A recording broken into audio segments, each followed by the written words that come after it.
Maeda's return to form has came at the absolutely best time for Celtic, really. I mean, 6 goals in 4 games. He's been electric. I mean, again, unplayable at times. I mean, he can still frustrate. I mean, he's still got a ability. He missed his business, and that chance he missed. He won this. They won it to go 4-1 later on. I think luckily the flag went up for offside that saved his blushes. But it can be frustrating. But he's such a nuisance, and he was outstanding on Sunday. He's been outstanding for weeks. I think he a bit of a raw deal at time this season. I think the things that broke in his way last season didn't quite break his way this season. I think he always put in a shift. I know people were saying, "Oh, he stepped off and all that stuff." He's a bit of a huff. I didn't see that. Michael, we were at plenty of games in the first half of the season when he wasn't playing well. But he wasn't playing well. But I think he never stopped running and he never stopped working, and nothing changed. Yeah, but nothing's come off for him. Nothing's off. It just wasn't happening for him. I mean, Daizen Maeda's come good at a great time for Celtic, no doubt. He's come good at a great time for himself. In fairness, as well. He's got a book out tomorrow. Oh, is he right? Aye.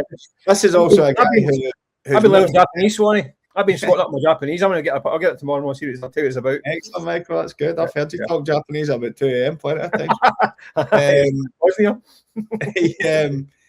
He's got a World Cup to play for. He's got, that move to the Bundesliga obviously fell through last summer. And then you had all this chat during the summer. Well, who's going to want him now? And last year was his peak value. And he's not got it. Nobody's got, that was his time for the big move. Well, that goal he scored on Sunday's just been shown all around the world. And because that is the game that is shown all around the world. He couldn't have timed that any better. Well, let's talk about the goal, Swanee. I mean, what a moment, really. I mean, we had a great view in the press box of it, and it was like slow motion. And it was amazing that the reaction when a goal scored, usually immediately you get a cheer. It wasn't immediate. It was a slight half-second delay where you get 60,000 people going, "What the?" It was unbelievable. I mean, it really was outrageous. It's also comical when you see teammates putting their hands on their head and kind of going, "What?" Alan English looked like a man completely stunned, didn't he? Even after the big pylon, he walked away. He looked as if he was dazed and confused by it. It was one of those moments. I might say something controversial here, Swan. I think in terms of everyone's talking about where's it stand in terms of old firm goals, not for Celtic.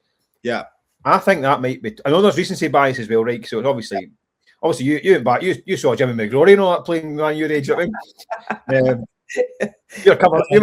the press box when Jimmy McGrory during the goals this season. But I think that might be top. I think that might top Larsson's chip against Rangers 6-2. No. Let me hear me out. The context of the game it's match day 36 out of 38. It's a must-win game. It's an old firm derby, and he does that to win the game 3-1. I think context is everything. I think that might go down. I think that might top the Larsson dink. You're not going to tell me otherwise? Mate, it's a perfectly fair argument, and I totally get it. I also think people forget because of the way history has gone and where the history went immediately after for Martin O'Neill and Celtic, that you forget the context of the 6-2 game for Celtic, and they had been suffering at the hands of Rangers. Yeah. And they were appalling when Martin O'Neill walked in the door after the John Barnes kind of leashed the back. And I get it that they were 3-1 up at the time, but at that time, it still wasn't sure for Celtic to be beating Rangers, and there was plenty of time left. That game could have been 3 each. I think it was 3-1, if I've got that right. When Larsson, you're right. I think you're right, yeah. He's got a take it, he then nutmegs somebody. But the thing about Daizen Maeda's thing was, you talked about it earlier, Michael, that it's when it's instinctive, it's fine. Yeah. And bang, it just happens. Larsson went through, had a look, thought about what he was going to do, and then produced a finish which was equally as good. If you actually look at it, it was equal. It was totally different technique, different thing, but it was equally as good. And the fact he's actually scanned it in his own head and then pulled it off before he does it, I still think that's just better. But I'm not going to argue with anybody who has the opinion that Daizen Maeda's was better, but I would still go for Larsson's. I think you're right in terms of context. I think the context that, because it felt like one of those shift changes. That was a seismic. People forget how big that day was. It was Celtic fans had forgotten what it was like to beat Rangers at that stage.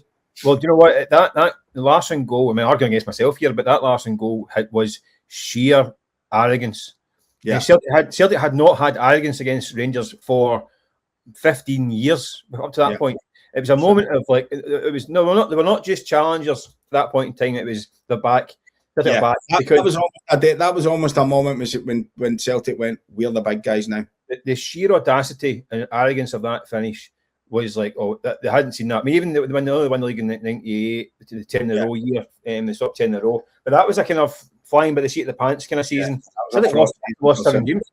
Yeah, even getting into when I think back to that, the amount of Celtic fans after the 1-1 draw at Dunfermline 6 days previously, who genuinely thought that St Johnstone were going to go and come and nick something at Celtic Park because they just had so many years of it going wrong. And it was inconceivable to imagine winning a league because Rangers had obviously won the 9 in a row before. But then, of course, they had that season, then the bad season after it with Dr. Joe and that stuff. It wasn't a bad season, it's a bit unfair. But I think the context of the 6-2 game sometimes gets forgotten because Celtic became so dominant after that. That's what I'm saying. That team is so synonymous with domination, but actually on that day, they weren't the dominant force at that stage. Rangers still were until that day, and maybe even that moment. Again, that's what I think. Big City will argue differently, won't he? He thinks his chip for the green whitewash was the best goal ever. Yeah. He'll stick with that one. Yeah, I just think that you're right. It's context. In fact, that was a tectonic plate shifting that day with that goal. But I just think if Celtic go on and win the league this year with Martin O'Neill lifting that trophy, that is going to be held up as the moment that it was done.